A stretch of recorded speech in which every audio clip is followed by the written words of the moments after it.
In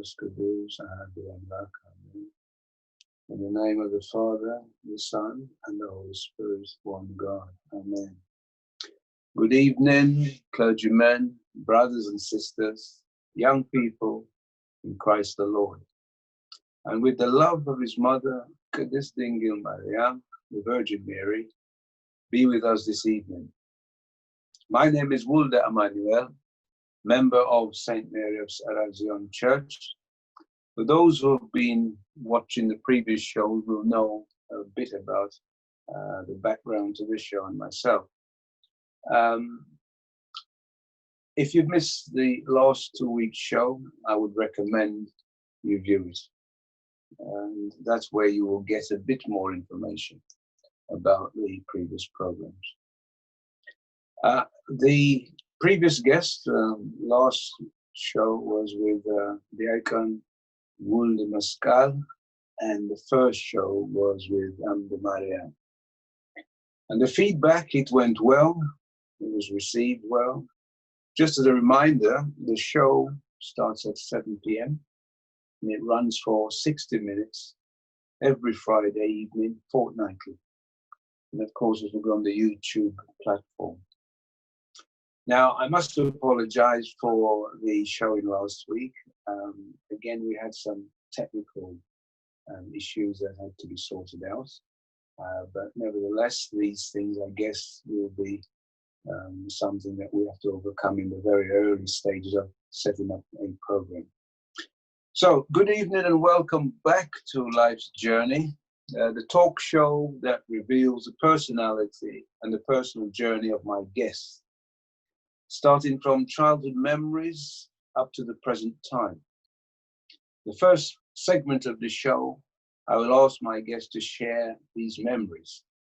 And during the second part of the show, I will ask my guests to share 2 photographs out of their personal archive and the reasons why they chose them. I hope that you, my listeners, are finding this sharing program, this talk show, will allow you to relate to my guests and as a member of our church in a positive way. So on with the show, and tonight I can say it is a truly an international show because my third guest this week is from the shore of the Caribbean islands of Barbados. He was born in Barbados in the parish of Christ Church, one of 3 children to his mother and father. He attended his local Anglican church services as requested by his parents, even though he had interest in Rastafari from movement from an early age. My guest went through the educational system and was very much engaged in the school's sporting activities. He captained the cricket and football teams. Moving on later, he qualified as a car body repairer and progressed on to become a welder. However, my guest is a survivor of a fatal car crash in 2002, where 3 of his close friends died. In 2011, he came to the United Kingdom with his wife, who is the ambassador for Barbados in the UK. In 2014, he was baptized together with his wife, Maskel, during the festivities of the annual Maskel celebration by the hand of our late father, Tsion Lewis, God rest his soul. And so it is an honor and a privilege to welcome Berhan Maskel, also known as Antonio Yadi, as named by his parents. Welcome to Life's Journey, Berhan Maskel. Thanks. It's a privilege and a joy to be part of this life's journey. So thank you very much. Okay. Berhan Maskel, I've selected some interesting points regarding your life's journey. that will Yes. make my listeners pay attention and allow them to get to know you more attentively. Yeah. So tell my listeners some of the fond memories of your childhood growing up in Barbados with your siblings at this stage. Well, yes. First, foremost, I want to give thanks to the Almighty God Exhibitor for His grace and for bringing me to this life's journey. And in my fond memories growing up as a youth, coming up in the Silver Sands, St. Christopher area, it was one that was filled with just sporting activities, outdoor activities. The beach was an integral part of our life, being that my granddad was a fisherman and my grandmother, she was just a hawker, playing the trade, selling the fish to the grandfather. My dad was a custom officer. My mom used to just be home taking care of me and my brother. And basically, it was a close-knit neighborhood, a whole family neighborhood. And most of our times were spent on the outdoors, playing road tennis, playing cricket, playing football, pitching marbles, roasting fish, and doing all the outdoor activities associated with the beach and the sea, with cooking and that kind of stuff. But early in my childhood, in the early start to life when the Rastafari movement started to emerge in Barbados, they were the ones that would pass through the district and would sell the law craft like leather sandals, leather boots, and all this stuff. So I was always drawn close to the elders at that time that would pass through. And at that time, everybody had a fear and was like kind of afraid of the dreaded appearance of the Rastaman. But I always used to cling to them. Had one or two of them that would have taught me a bit of like martial arts and what's not. And I would always cling to them. And my mom would always purchase me some Rasta sandals or boots and whatever. But she never really wanted me to get close to it because at that time they were dread. They will camp on your mango tree, they will pick your mangoes and tell you can't do nothing because this here belongs to Jah. But it was always something that I was drawn close to. But basically in my childhood, it was just sport, it was just fun, it was just living, it was just growing up in a extended family. My aunt lived above, and then everybody in this one district was just like a one whole big family. Majority of the persons growing up would probably be Anglican, some were like Pentecost, and all different things. So that was basically my childhood in a nutshell. It was nothing more than sports, the beach, outdoor cooking, outdoor activities, coming from a fishing village because Silver Sands was the first fishing village before even Oysterstown. So that was basically where it is. And I can remember like waiting on evenings when my grandfather would bring in the boat. And we would journey from there up to Silver Sands Beach just to catch what we would call the grub being the fisherman food. And that used to consist of hard biscuit, macaroni, dumplings, and just fresh fish. And it was a privilege to just go and get the fisherman grub. Everybody was a privilege to get the fisherman grub, but as my grandfather being the captain of the boat, we always had that privilege of being able to get everything that was available for us. But we grew up learning to share within the whole community, within the whole village. And that was just basically how my childhood was coming up as far as I can remember before like common entrance exam. That was life. Life was outdoor activities and just sports. So that's a nutshell of my basic growing up. Okay. Well, like with most siblings, there's always one who tends to lead or one who's a bit of a troublemaker or or something like that. Where would you fit in terms of with your siblings, your brothers or sisters? Yeah, I was the I was the oldest. I was always treated a little bit special because my grandmother would say that I was the firstborn grandchild, the first grandson. All the other aunts they had daughters, so I was the first grandson. My brother he was after, but he was much younger. I was never really, I would say, a troublemaker. In that time, I don't even know much about troublemakers in that time because, like I say, basically, our life used to revolve around sports. It was cricket, football, dominoes, any little part that we could get to play, we used to play. So we didn't have that much time, as I would say, to be called like troublemakers. Like during summer holiday, we probably might go and with other ones in the district, and we might go and pick through mangoes. In order to be considered a troublemaker, then we would have had to venture into what is now called like Atlantic shores, where the whites would probably live. And that used to be all on the journey, like if we get to the beach along the way, or just riding bicycles and being ran by these great big dogs. But I was never really a troublemaker in my early youth. Up to that time, my troublemaking time came when I hit teenage years. Okay. All right. Thanks for that. Now, in terms of your parents, could you tell us their names and what influence did they have on your life's journey?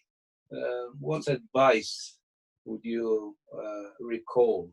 This has helped to shape your life journey regarding your parents. Yeah, well, my mom, her name was Welde. May she rest in peace. And my dad was Mervyn Ford. May he rest in peace as well. My dad, he was probably the one that gave me like the social way of life, like socializing, because that's what our house was. Our house was like, it was like free for all. He lived with my grandfather and my grandmother. He lived in the rural part of Barbados in St. Andrew. And he used to brought like this whole village activity, cricket, sports, food matches, football matches, and such. So from there, that's where he got to be just like more like an outdoor person and always socializing. He was a custom officer, a civil servant at that time. So for me in my early childhood, it was like we lacked for nothing as a family because like as a civil servant in Barbados in that time, as a custom officer, whatever it was that other people then had, we would have. But like color TV, when color TV video and video cassettes first came in, we had those. But other people in the district, they had those. But my dad would always open the front door. He would open all the doors and he would put on the TV. And the whole community, the whole village would watch. My grandfather would cook food, and that way it was. My mother, on the other hand, she was just like a more humble person. She used to do like a bit of a maid work in between. And I would more say I cling mostly to my mom way of living in that earlier part. Like she was just like the quiet person that would try the best to make everything right and do the best. And my dad obviously would have influenced my sporting career, like from cricket, football, athletics, road tennis, and all these sports. Well, my mom now would have been the person that would have developed me now. Like I would have more leaned towards like reading and what's not. She wasn't afforded the privilege of going to secondary school at that point in time because it was difficult at that time, probably as she would tell me that for them to actually get to a secondary school. Only one of my aunts attended secondary school. The others, they couldn't go because it was not affordable at that time. But basically, I got most of my guidance from my mom, and I got most of the discipline and the correction from my dad. When I step over the line, that was the firm hand that dad would put, but it was difficult to step out the line in that time because there was always aunties and one uncle and the whole village and the neighborhood would raise you. It was that time where you had to like, I can pass my neighbor or pass this body and not say good morning, good evening, good night. That wasn't allowed. Or if mom and this body ain't green or that was a no-no. You still had to speak. And so that was early preteen years.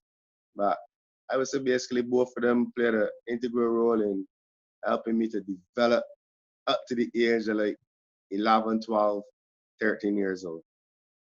Okay. Thank you for that. So we can see that you've had an idyllic upbringing as a child with supportive parents who have had a great influence on your upbringing. Thanks for sharing that, Berhan. Now, Berhan, we're just focusing now on your education and your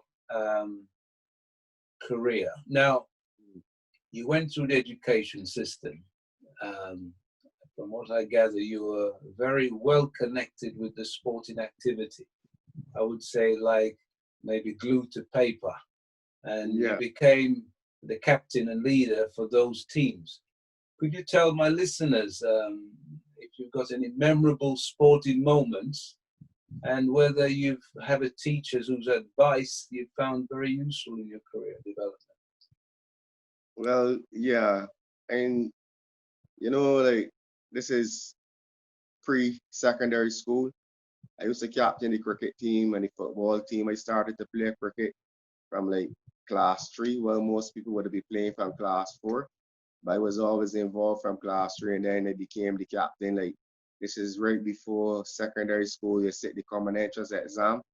And we won the football trophy and we won the cricket trophy. And it was only recently the other day that the same primary school actually won the cricket trophy again after 30-something years. So for a long time, I had that distinction as being the last captain that would have won the Herman Griffith Primary School trophy. In that time, I can remember like vividly Bear Primary, St. Christopher Boys School in trouble against Bear Primary. And I went up to bat as the captain. I made a memorable 49 not out, took us to the final, made a 35 in the final. And in the fielding part, I remember captaining it well, and we won the Herman Griffith Memorial Primary School cricket trophy. And then we went on also to do the double, as we would call it, and won the football trophy. But basically, for me coming up and in that period, life revolved around sports. Even for my dad and for my mom, like schoolwork, those things were secondary. As long as like I was excelling at sports, I was given the privilege to do things that others couldn't do. Summer vacations, and everybody would have to go, like say to get a summer job. My mom and my dad, they would always say to me, just enjoy your holiday. Don't worry yourself about going getting a summer job, doing this, doing that. I had other friends, they had to go and do it, like weeding other people's yard to get a little bit of money to help. I never had that. I always just was like either playing cricket, had a ball and a sock up in a tree, or just playing football amongst us all who could play. Or we live a stone throw from the beach down the hill, and it just was the beach. So that was my early childhood. Yeah. So in regards to the sporting, whilst you are leading and a captain in these teams, did you have a role model that you aspired to? Because as you know, we have quite a good few sporting celebrities out of the Caribbean and especially Barbados. Yes, well, in that time, like my role models would have been like probably Desmond Haynes, Gordon Greenwich, Yeah, I and remember them well. and all the great cricketers of the past. Seymour Nurse, he was actually my coach when I was at primary school, and he was the one that when he come to St. Christopher to give us coaching lessons, he would always like take me under the wing and put me in different positions to show me different things.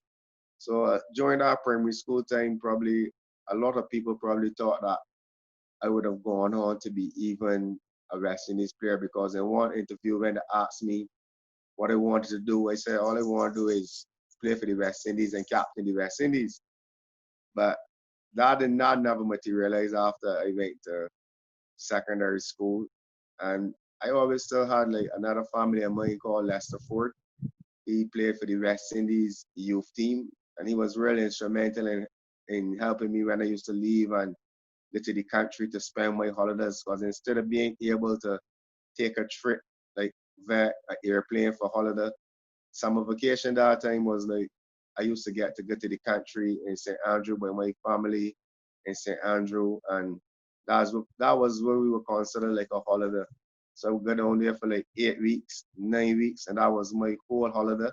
Then it was the same thing. It was just cricket, it was football, it was outdoor activities. And that's all it was. It was like getting up early in the morning and having to go onto the cellar, carry out the sheep, tie out the sheep, move the cows. And all these things were kind of like new to me coming from what people might consider like part of like the city living as opposed to the rural area. So he would have been instrumental in me, but he passed away when he was probably about 29 years old. And the inspiration I got from him was when I used to always go to my aunt's house in St. Andrew. There was a picture with him, Richie Richardson, Courtney Walsh, Gus Logie, and numerous of the West Indian players that he had played for the youth team. And this was a big picture to me because there he was, like, I idolizing him, and he's standing among all these ones that ended up going on to become greats. Then my next idol would have been my uncle Elvis Ford. He would have represented Barbados in athletics and was the 400 record meter holder for numerous years till recently when this guy Jonathan Jones broke his record, and he went to 2 Olympics, and he was like my hero, my idol. And I was inspired a lot by him because coming from the rural country, everybody in the town used to make it. He never made Carifta, but he grafted hard and worked really hard to become national champion, receive a scholarship, went to America, and he was my idol.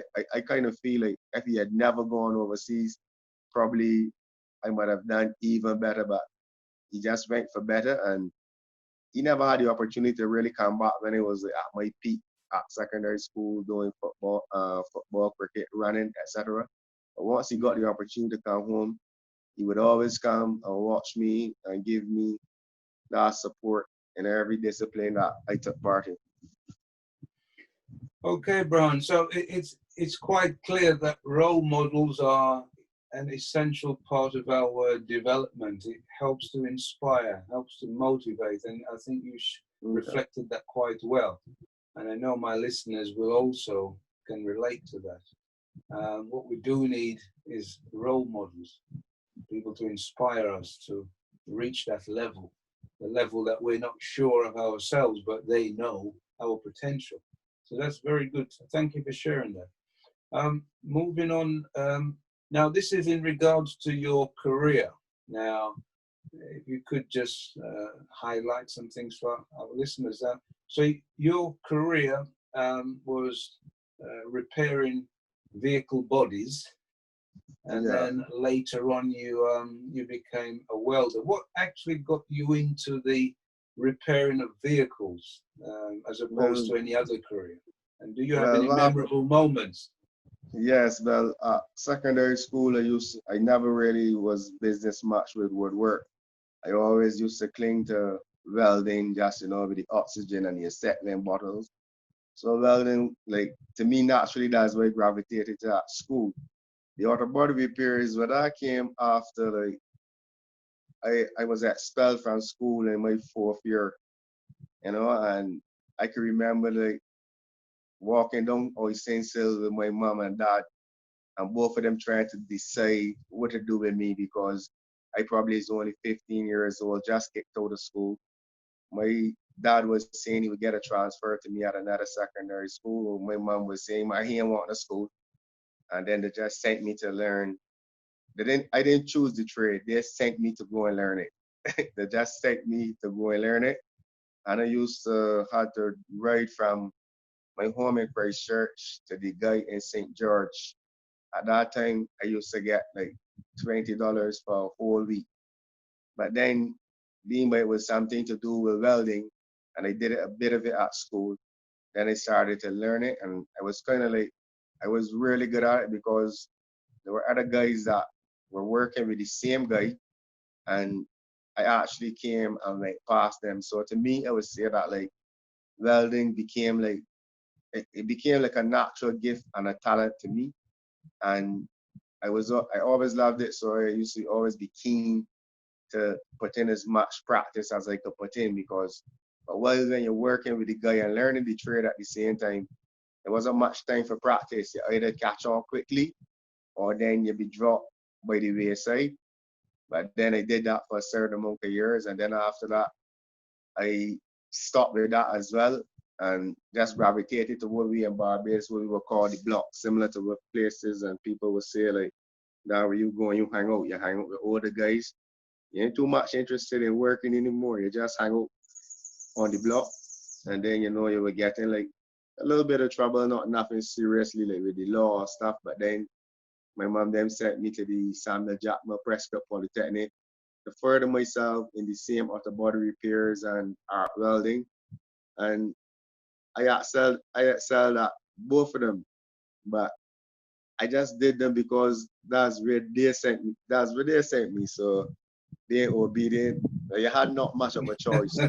So I went, and that was it. And I didn't do it much after, and I still had a love for it. Did some of it recently, but it was still a love for it. But I think at that time it was like, you kind of think that like money taking too long and it too slow, you know, and it was hard, like no finishing school, and I was working Monday to Saturday, sometimes Sunday to Sunday. And everybody else in that 15, 16, 17, 18, still going on weekends, they're still going and hanging out and playing football and cricket and what's not. And I was just missing it. So then I just decided to quit that work. And you know, like coming up in the Caribbean and in Barbados, and you quit work. It wasn't like a big deal because at the end of the day, granddad was still a fisherman, grandma was still whoever. So when mom or dad give me any little bit of stress when we moved to our own home, I could have still run up my ma, and I could have still get a little $20 to balance me for the weekend. So that alignment that became a part of my life for a very long time. Yeah. Yeah.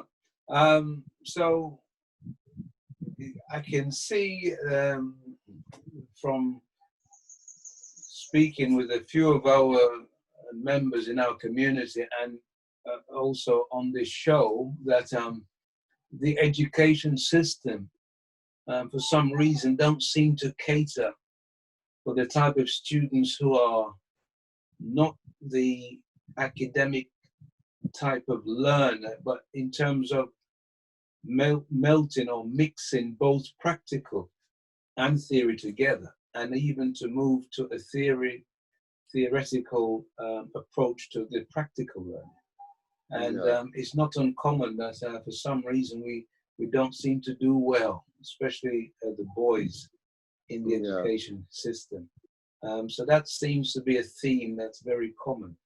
And it's very important that we as students going into a career, it's important that we select and choose what we're really interested in. Because if someone else is making the decision and forcing the person to do this, then obviously their heart is not in it. And it is very important. I hope that this will help young people also to recognize the importance of selecting a career that they're interested in. Yeah, thanks for that, sharing that with us, Berhan. Now, Berhan, life, as you know, is a journey. It has its ups and downs. And I guess one of your downtime must be relating to the accident, a most unfortunate incident. Are you able to share about this incident and how it's happened and how it's affected you from that time on? Yeah, well, during that period of time, that was like, like describing my childhood, there would have been one of them, two of them that actually grew up with me in that time. And then another one, I would have gone to confirmation class with him at the St. Christopher Anglican Church and played football with him. But then we became really, really close because obviously in that time, we were young and we used to be like, drinking and just liming. That was just like life, and we just used to get to like horse racing together. We would always, always, always be together, especially me and the guy Trevor Clark and Bubbles. We were always together. He was the fisherman, so even if he go to fish and he come back, You know, fishermen will always come home with a lot of money, a lot of stories, and we always used to just like enjoy ourselves together. And then I had finally like we would say come off the block, and I was working as a porter in a warehouse, and we just used to be, you know, enjoying ourselves. And then this one Saturday we decided, well, I went to town, bought new clothes because this is my first time actually like having a job every week, which then there was a brother that I met at football when he was 18 years old playing Division One football for Paradise Football Club. And at that time, it wasn't easy to make Paradise Football Club at 18 years old because they were one of the top clubs. But I went in my first year and I gave it a try. I made it, and me and him became really, really close friends. And he used to drive on the truck and pass me where I used to be layman, and then he just invited me to come down and see if I get some work on the truck because we still every week I come in here, go buy you a drink, you go come and work and get money. So then I went down, got the job. So then when I got the job, obviously after like a year or so, a couple of months or so, I took my brother, my partner, Trevor Clark, and he also was working with us. And then on Saturday we decided, you know, that we going to I going to the city, but they were staying home to help another brother, another friend do some repairs to the house. But I said, no, I going down. And I went down early. I remember it vividly. I bought new brand Timberland shoes, new brand jeans, new brand shirt, new brand hat. And pocket was like, you know, like in Barbados, we would say like full of money because we working and we got money. Bubbles come home. It was just his birthday.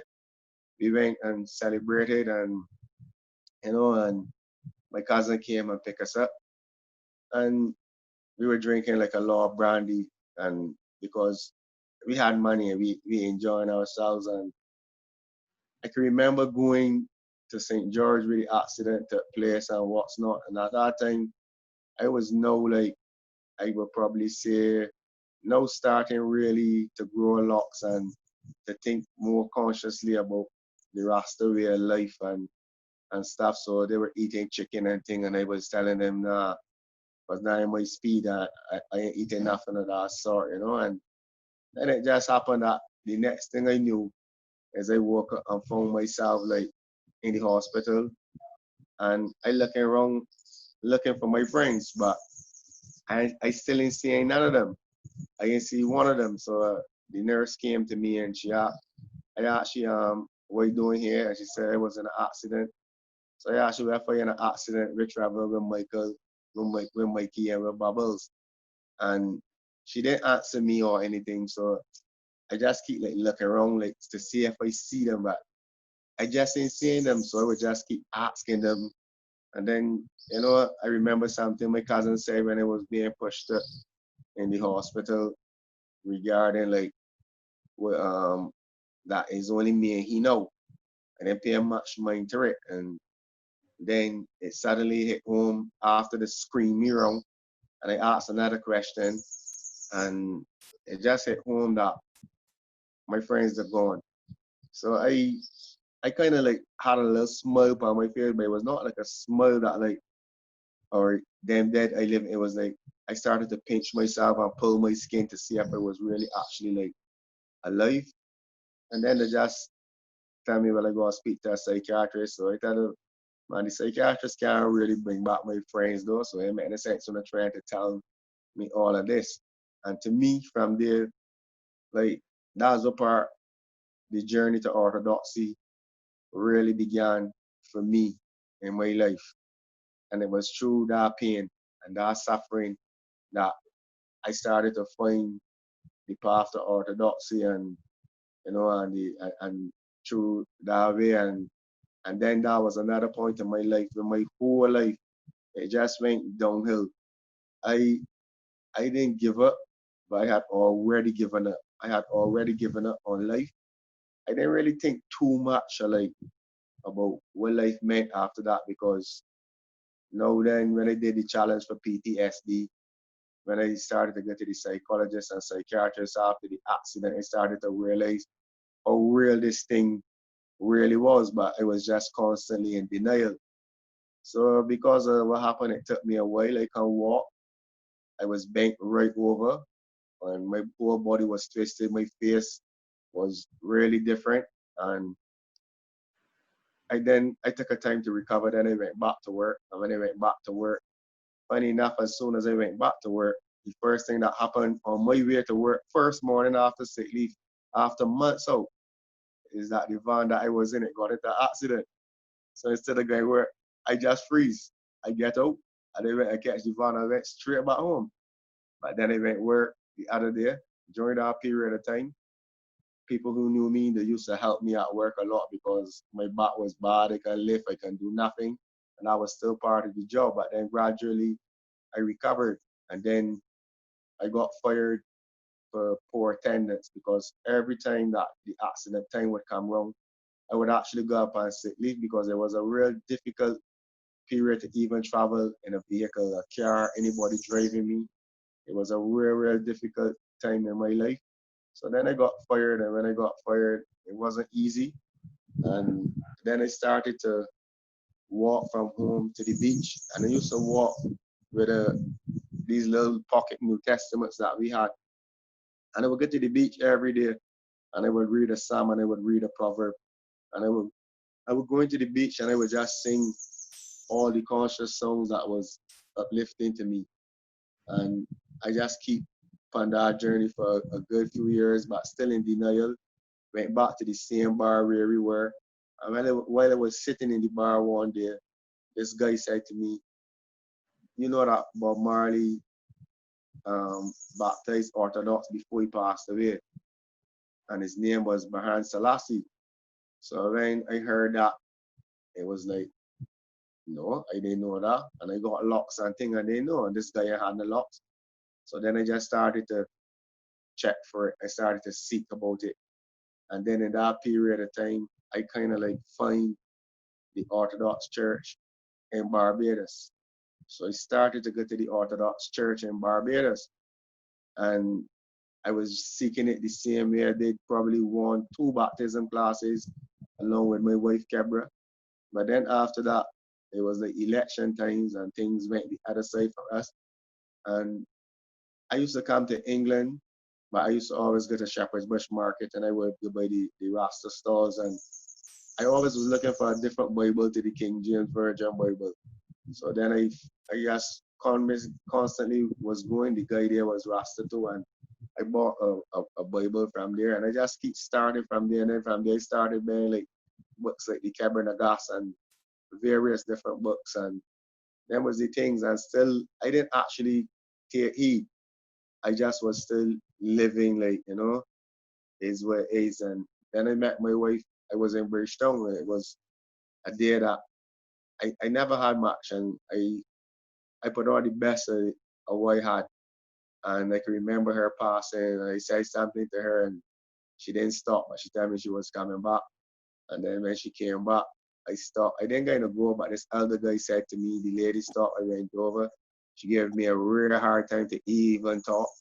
But then she took my email address, and I explained to her about my matter and my case, because like trying to even get compensation from the accident was a real difficult process. And it's only then I realized that, as long as you got locks on your head, they're gonna stereotype you, and you're gonna ever get the kind of progress with the matter, with the case. So she was instrumental in helping me along the way. And all the time I still seeking Orthodoxy. We moved to England. I think the first church I probably called by that time was probably Tsion. And I guess the person smoking Amaric and what's not. So I said to me, well, can't understand what he telling me, so I can just put it off.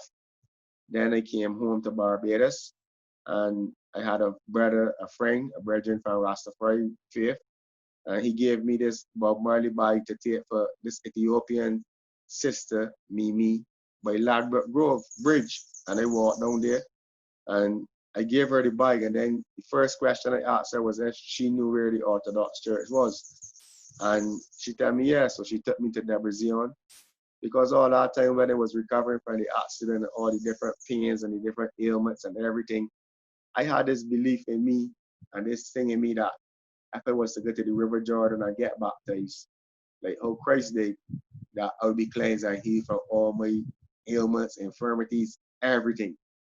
So she took me to Debrecen, and when she took me to Debrecen, it was a Sunday. I didn't understand nothing.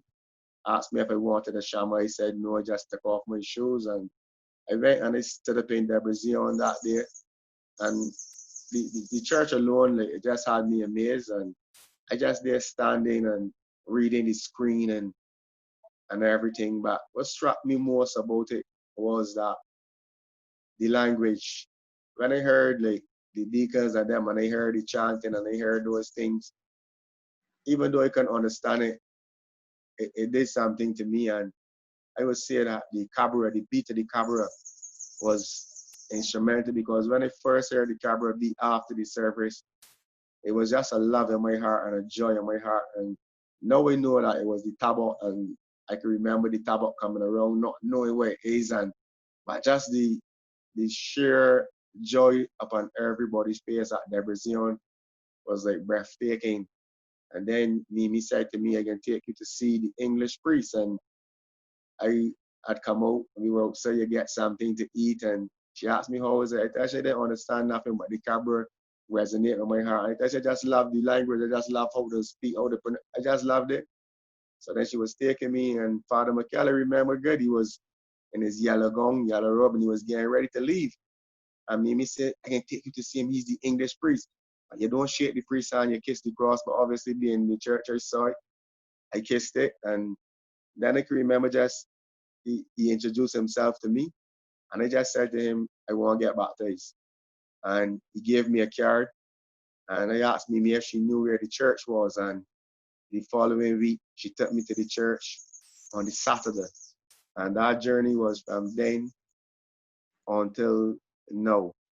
And that's how it was. So I would say that even though the accident was a painful memory and one that I still continue to live with, minus the Orthodox Church, I don't think I still would have made it as far as I made it today, because life it was really hard. It was a really tough time. And for me, I think I went through it in order to like bring me to the church, because I came up in the church, but not that I didn't like church or what's not, but because I had to go to church Sunday morning, Sunday school in the evening, but all my other friends playing cricket in the evening, because their church used to go Sunday school in the morning and church in the morning. Well, we had church in the morning and Sunday school in the evening. So I didn't like that.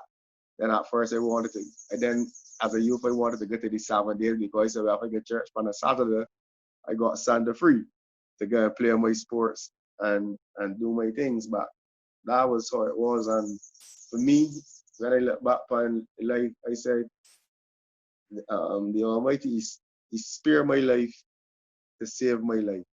Because even though I was thinking about baptizing in the River Jordan from reading the Bible, because my aunt and my aunt would have brought a Bible to me in the hospital, I would have still be like a lost soul to the world. And it was hard for me after I became Orthodox, because I still was thinking about the life that me and my friends were living before they passed. But then when I embraced Orthodox, and I started to know, like, you got your memorials and your intercession for the saints. So I had a different feeling about it, about praying for the souls of my friends. But before growing up, you never knew much about nothing of that sort. So, and to me, that's how my journey came to Orthodox. And while I was in Right. England, So, Brownie, sorry to interrupt you. Now, I'm going to give you a little time to take a little deep breath, because this long explanation and reflection is a very deep, and it goes back many years, I can tell. And would you say that the way you came into the church is basically trying to find the answer to your continued journey, because it was interrupted quite dramatically, and Have you ever had any medical sort of treatment? Have you met with similar people who have been through that sort of traumatic experience to probably get support and so on? Well, no, because when I left Barbados to come to live in London, I never really think about, because to me, like in Barbados and the Caribbean, there's not a big support for like mental health and such things and those things, because we would probably be, I'd probably basically know hearing about PTSD, so I never really went into the support group counseling or nothing of that sort. In my opinion, I only started to see light for me, which was like after I found the Orthodox Church and after I baptized. And then I kind of like, I didn't actually think that I need to get to any support group or anything of that sort, because I then started to look on life on a different level, more like spiritual than the physical aspect of life. Not saying that at times I would like to like speak to people, because every time I would hear about like a fatal accident and such, I would say, and a person survivor was saying I would like to meet that person, because I could still tell them what the God go through, because you know the persons may be gone, but it's much more difficult for the survivor of any traumatic experience like what I went through, and that's how I say it. So I never really went to any group or any such, because like for me, I would say to any person, you know, that like have been through it, to me the only way I see out is when you come to the knowledge of Christ and you come to understand where he is and you seek him in that way, and he call you and you answer the call. Because many times, probably even before that, he would have been calling, but I probably didn't answer him, because in our youthful exuberance, he ain't kind of studying nothing of that sort. And you know, he was probably just turned off by the Western way of living. And then I found in that sense, like, it could be led astray by certain ways of living in the Rasta way too. And that was all part of it, but I never been to the counseling like in a group session, just only my private psychiatrist I used to go to. And it actually took me 3 years before I actually opened up to her and explained life to her. Yeah. Yeah. Okay. You've actually touched on a point I was going to mention, but just to expand on it a little bit, can you recall your actual day of leading up to your baptism? Because you was baptized by our late father Malakazian Mikael Lewis, God rest his soul, and it was during one of our festivities. Is that correct? Yeah. Yeah. You say something? You got any memorable moments about that one on the day? Well, I had a lot of memorable moments. But for me, every baptism class that I had at Father Michael's house, for them months, was a memorable moment every Tuesday. My wife and I, and Gabri Maskel and Zena Maskel, it was every Tuesday was really, really memorable.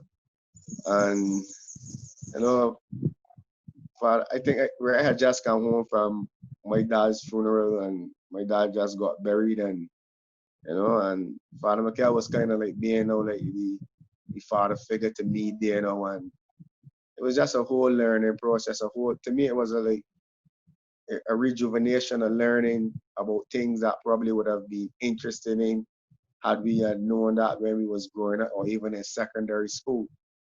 So them things is fundamental. I remember vividly the night before baptism and preparing for baptism.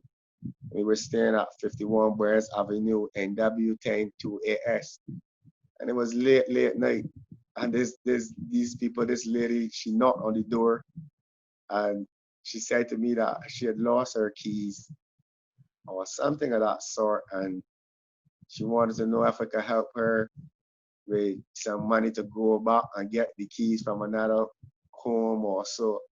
So while I was thinking, you know, I live at number 51. And I think the house above me was 49. And when she told me the number, it was only afterwards that I realized that 51, 49, they ain't got no 40 something.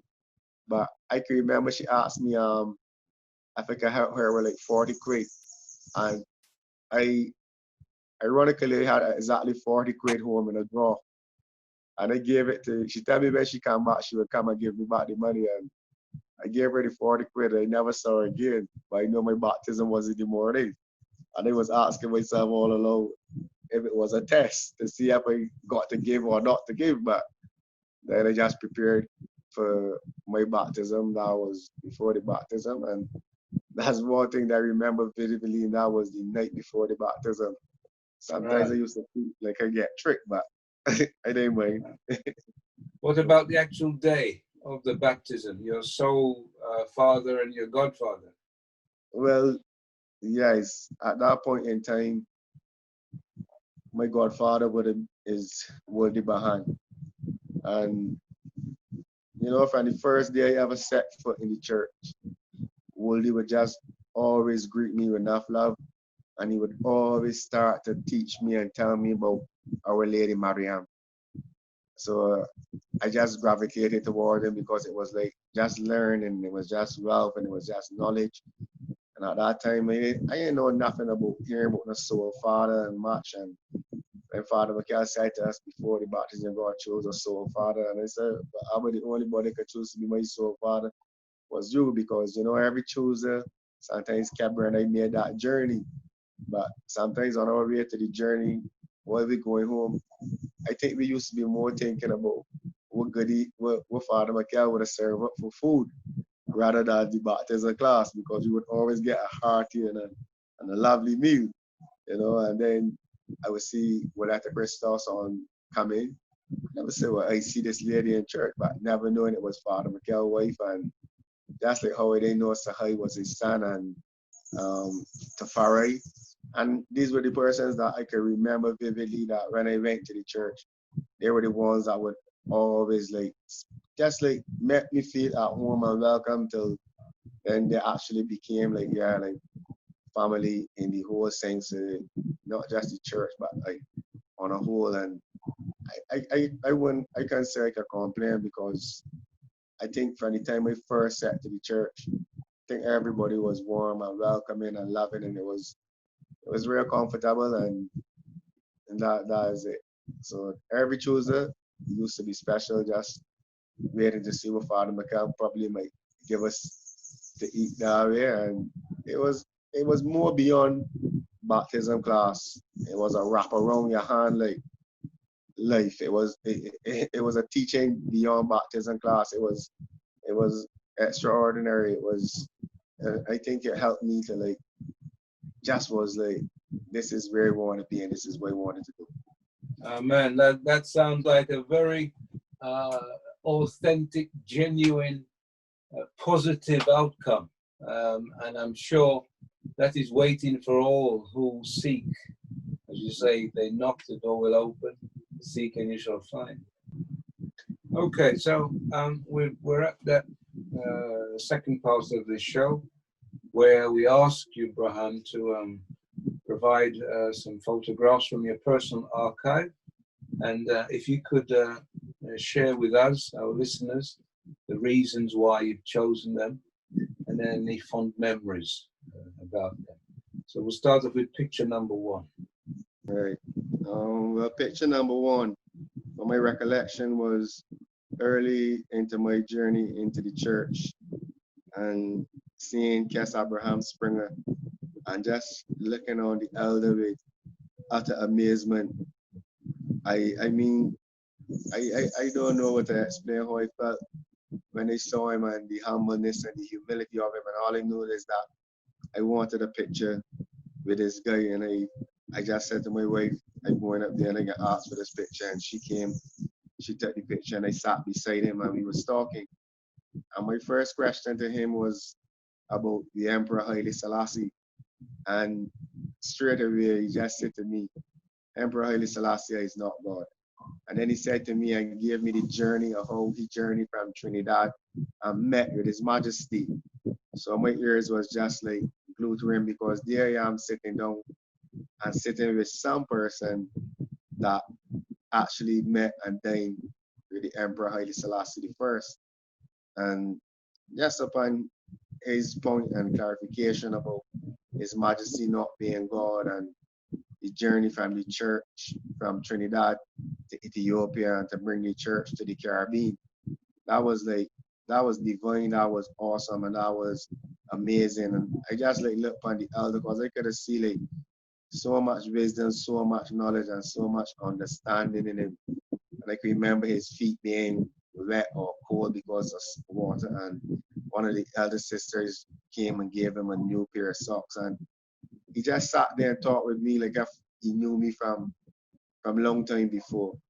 So and I wasn't even baptized yet, but it was just reassuring to know that a Caribbean person, a Trinidadian person, set up on a journey, met His Majesty, and here I am now sitting in the presence of one that sat with His Majesty and probably dined with His Majesty.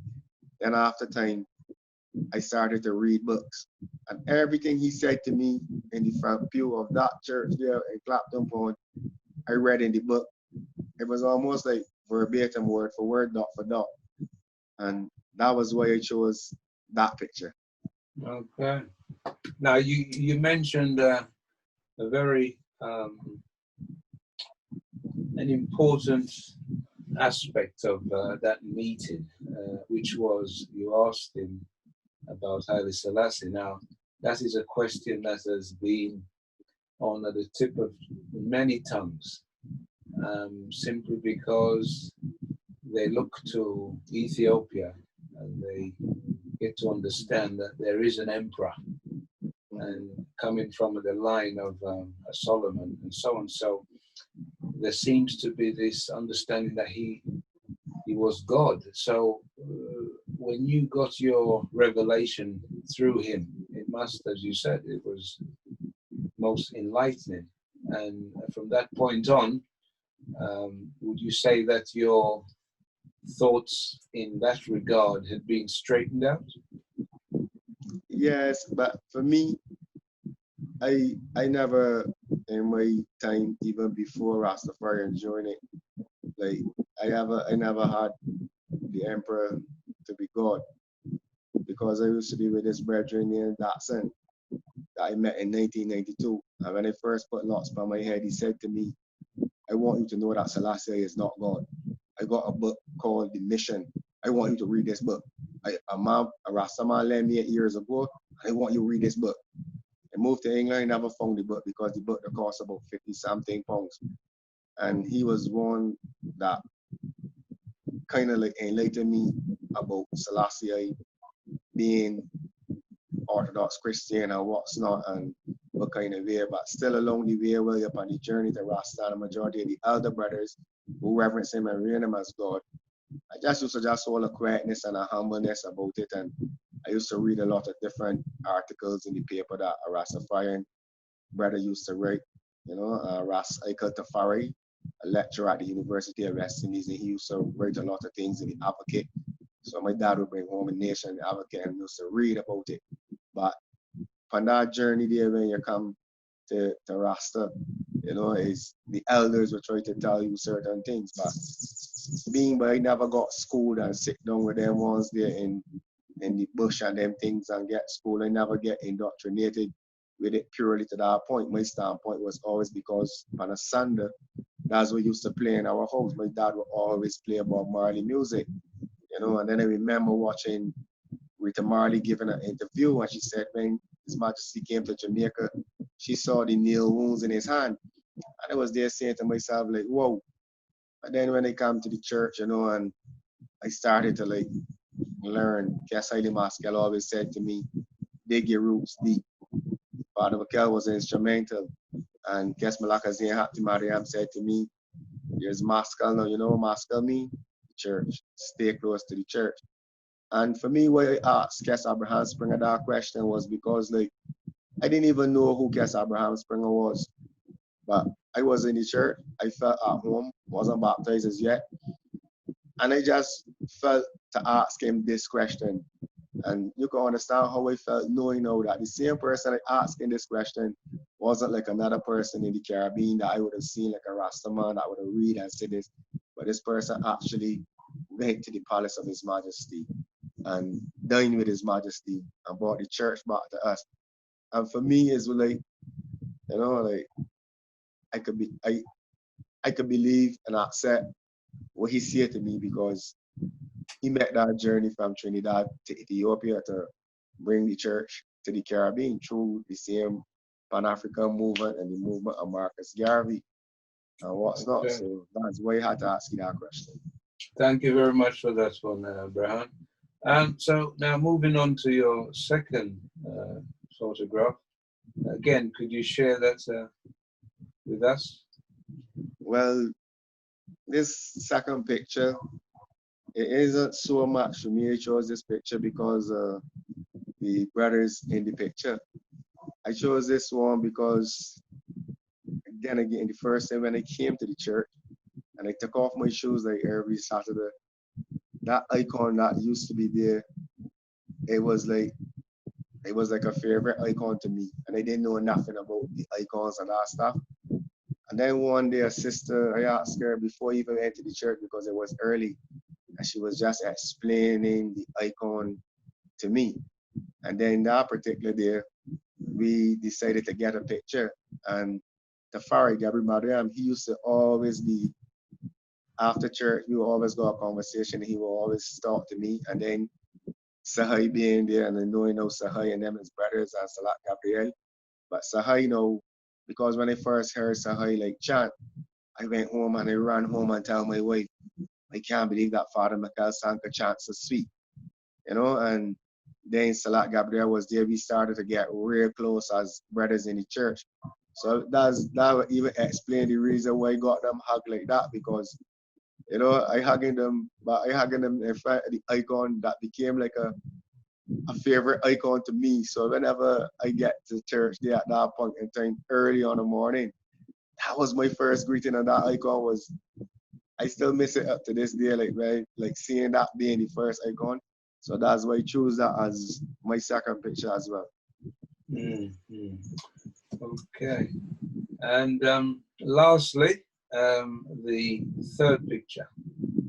Right. Now the third picture would have been then when we had been moved back to Barbados, and we were going to the Orthodox church here in Barbados, and it's a real different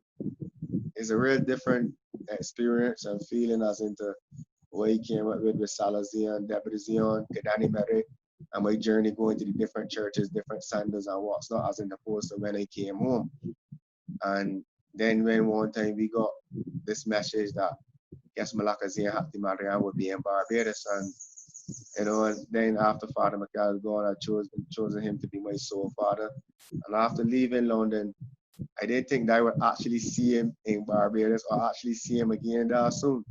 So when he came, he had the church vibrant, full of life, full of love, beat the camera, did wonderful. And I had to choose, I just had to choose it because, I felt like even though I left Orthodoxy at Salazion, I was still with my wife, Maskel, and with Malakazian Hati Mariam. So that was the one picture I had to choose. I had a lot of other pictures, but my phone had crashed.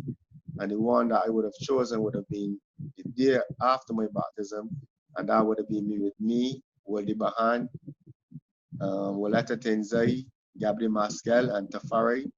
All of us that baptized together. We had just one big picture, but I can't seem to locate that anymore because the phone I had before I crashed.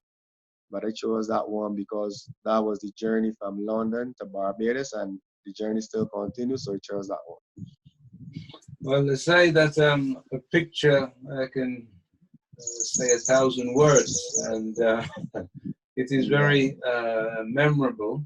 It brings back the memories sharply when you see these photographs, and it has been a real pleasure for us to listen and to share with you your life's journey. So, Berhan Maskel, I would like to thank you for sharing your life's journey. and the photographs with our listeners. Yes. And I know that these last few shows have been national within the UK, but this is the first time we've actually done it from, from abroad, as you say, international. And it's with God's blessing why all things come together. I would wish you and your family the best, and that you have many more years of service, and stay close and link with Tserha Tsion.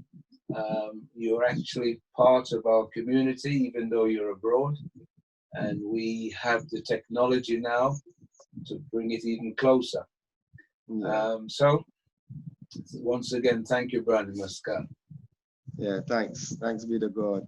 And I want to thank the whole of Salesian family because, I might be miles across the ocean, but the love and the missing of Salesian and every brother, every sister, every young child, and everybody at Salesian, them near and dear and close to my heart, our hearts forever and for life. And by the will of God and God willing, I'll be back there again sometime soon. Amen. Well, that's the end of the show. It's been very most enlightening. We thank God that this opportunity really has opened the way to our listeners, our members, because even though we are meeting, well, we're not meeting now, but when we were meeting every week, we get to see and speak with each other, but we don't necessarily know the life's journey. Yes. And this is a very important part of our development, as I mentioned at the very start of our program. It gives our members the opportunity to get to know you a little better, Berhan. Sharing this life's journey will help to shape other people's life journey. And so thanks again for that one. All right, thanks a lot.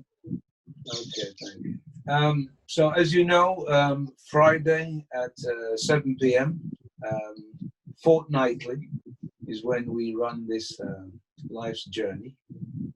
And if you could make this your regular spot, that is very important for us to develop.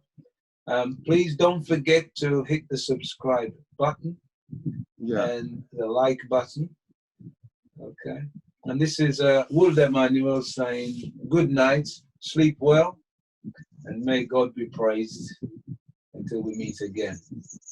Shabbat Le'ab, Shabbat G'ul, Shabbat Le'Menfes Kudus, Yizeni was Efeni L'Adam Alem, Amen. Glory be to the Father, the Son, and the Holy Spirit, both now and ever, and world without end. Amen. Amen.